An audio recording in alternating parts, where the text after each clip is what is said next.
कोई शौहर अपनी बीवी से पागलपन की हद तक प्यार कैसे कर सकता है। एक बूढ़ी खातून के इंटरव्यू का खुलासा बयान करता हूं। एक खातून थी जिन्होंने अपने शौहर के साथ 50 साल जिंदगी के बड़े अच्छे गुजारे। 50 साल, और ये पुरसकून तरीन साल थे जिसमें कोई लड़ाई झगड़े, फसाद, तलाक ऐसी कोई बात नहीं थी। खातून से पूछा गया कि इस 50 साला जिंदगी को सुकून से गुजारने का राज क्या है। क्या आप खाना बनाने में बहुत माहिर थी, क्योंकि लोग कहते हैं कि मर्द के दिल का रास्ता पेट से होकर जाता है, या फिर आप खूबसूरत बहुत थी, या आपके बच्चे आपने बड़े वेल ग्रूम रखे हुए थे जो बाप को, शौहर को बांधे रखते थे। बूढ़ी औरत ने लंबा सांस लिया और जवाब दिया कि पुरसकून शादी का दारो मदार अल्लाह की तौफीक के बाद औरत के हाथ में। औरत चाहे तो मियाँ की जिंदगी जहन्नुम बना दे, तबाह कर दे, और आपसी रिश्ते को भी तबाह कर दे, और अगर औरत चाहे तो इस जहन्नुम को, दोज़ख को बदल ले जन्नत में। इस सिलसिले में माल का नाम मत लीजिए। बहुत सारी मालदार खवातीन हैं जो अपने शौहरों के साथ नहीं है और शौहर उनसे भागे भागे रहते हैं, उनको छोड़ चुके हैं। इसी तरह औलाद का भी अमल दखल नहीं है। बहुत सारी औरतें ऐसी हैं जिन्होंने बड़े ज़बरदस्त औलाद की परवरिश की, लेकिन शौहर उनसे नाखुश रहे। बहुत सारी खवातीन, इवन बहुत सारी शेफ़ ऐसी हैं दुनिया में, नामी ग्रामी 5 स्टार होटल्स की शेफ़ ऐसी हैं जिनको तलाक हो गई, वो शौहर को साथ नहीं रख सकी, खुश नहीं रही, और शौहर उनसे बदसलूकी की शिकायत करते रहे। हुस्न का भी नाम ना लीजिए। कितनी बॉलीवुड अदाकाराएं हैं, कितनी हॉलीवुड अदाकाराएं हैं जिनकी तलाक़ें हुई, उनसे शौहर खुश नहीं थे। तो फिर उसने कहा कि इसका राज क्या है।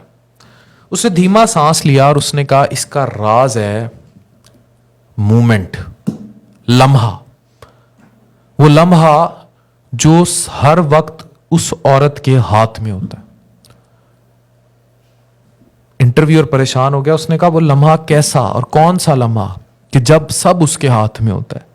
तो उसने कहा कि वो लम्हा है खामोशी। वो हैरान हो गया कि वो लम्हा खामोशी कैसे। तो जवाब ये था कि जब वो शदीद गुस्से में होता है, या बाहर का कोई इस्तराब लेकर आता है, या स्ट्रेस लेकर आता है, या टेंशन लेकर आता है, तो मैं उस टेंशन को एब्जॉर्ब करने की पूरा दिन तैयारी करती हूँ कि पूरा दिन कोई स्ट्रेस या परेशानी लेकर आएगा, हो सकता है वो बाहर का कोई गुस्सा मुझ पर निकाल दे।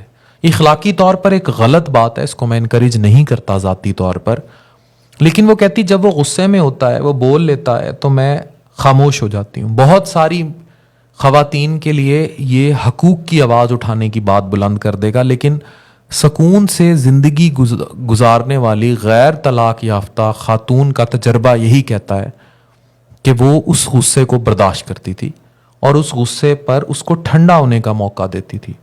वो जानती थी कि उसका शौहर बुरा नहीं है। तो कहती मैंने शौहर से कभी उकताहट और बिजारी का एहसास नहीं किया, ना ही ऐसा मुझे करने पर मजबूर किया गया। जब शौहर पुरसकून हो जाता था, गुस्सा ठंडा हो जाता था, तो मैं कहती थी कुछ देर बाद, ना ही मैं कमरे से बाहर जाती थी कि पूरी हो गई आपकी बात, फिर मैं कमरे से चली जाती थी।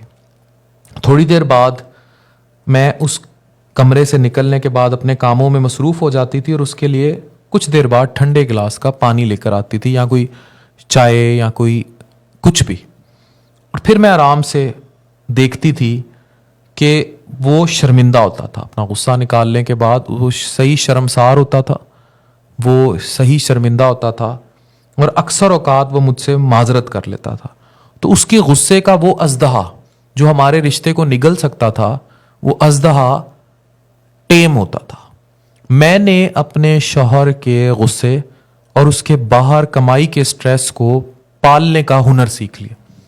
यही वो हुनर था जिसने मुझे उसे पुरसकून रखने का रास्ता दिखाया, और मैंने उसे पुरसकून रखा। याद रखें, कोई भी शख्स जब किसी औरत को अपनी बीवी बना लेता है तो उसको एक ही चीज़ की ज़रूरत होती है, और वो सुकून।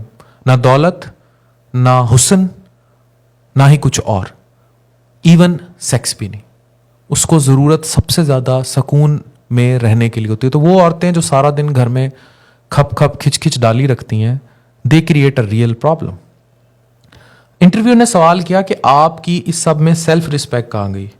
तो वो बोली कि मियाँ बीवी के रिश्ते में इज्जत नफ्स का सवाल अगर आ जाए तो सब तबाह हो जाता है। जब एक दूसरे के लिबास बन गए और एक दूसरे के सामने कपड़े ही उतार दिए तो फिर इज्जत नफ्स नाम की चीज़ कहाँ रह गई? आपने एक दूसरे को समझना है, और जब मर्द और औरत एक दूसरे का लिबास हैं तो फिर कैसी इज्जत और कैसी इज्जत नफ्स। अपने शौहर के स्ट्रेस को पालने का तरीका सीखिए, उसे झीलने का तरीका सीखिए, उसे समझने का तरीका सीख लीजिए, तो आप इस औरत की तरह घर में सुकून की ज़िंदगी गुजारेंगे। Thank you very much.